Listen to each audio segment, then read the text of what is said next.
আমাদের shop location হচ্ছে ব্যারাকপুর, তার ঠিক পরের স্টেশন পলতা। পলতা স্টেশন থেকে জাস্ট কিছুটা এসেই এসবিআই ব্যাংকের অপোজিট সাইডের রাস্তায় 5 নম্বর দোকান। আজকে আমাদের কাছে একটা আইফোন এক্সএস এসছে, যে ফোনটার অ্যাকচুয়াল প্রবলেম ছিল ওয়াইফাই ব্লুটুথ কাজ করছিল না।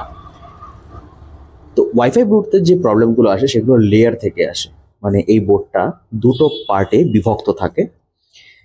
প্রথম পার্টে থাকে হচ্ছে এর অন হওয়ার যত সিকোয়েন্স, আর নিচের পার্টটাতে থাকে হচ্ছে এর সমস্ত কানেক্টিভিটি সেকশন। তো ওপরের পার্ট আর নিচের পার্টে যখন লাইনের কিছু সমস্যা হয় বা কানেকশনের কোনো সমস্যা হয়, সেই ক্ষেত্রে এই প্রবলেমগুলো কিন্তু জেনারেট হয়। আর এই প্রবলেমটা জেনারেট হওয়াটা স্বাভাবিক, কারণ এই ফোনটার এজ কমসে কম 5 থেকে 6 বছর।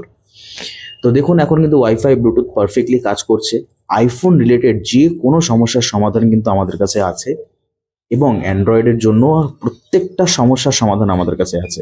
যদি কেউ নিজের ফোনটাকে রিপেয়ার করার জন্য রিপেয়ারিং এর কোনো সার্ভিস পয়েন্ট খুঁজছেন, তো ডেফিনেটলি আমাদের আপনারা কল করতে পারেন। আমরা ডেফিনেটলি আপনার সমস্যার যে কোনো মোবাইলের সমস্যার সমাধান কিন্তু আমাদের কাছে আছে। আমাদেরকে কল করার জন্য নিচে দেওয়া নম্বরে কন্ট্যাক্ট করুন। সকাল 11টা থেকে রাত 8টা পর্যন্ত আমাদের সার্ভিস পয়েন্ট ওপেন থাকে। অসংখ্য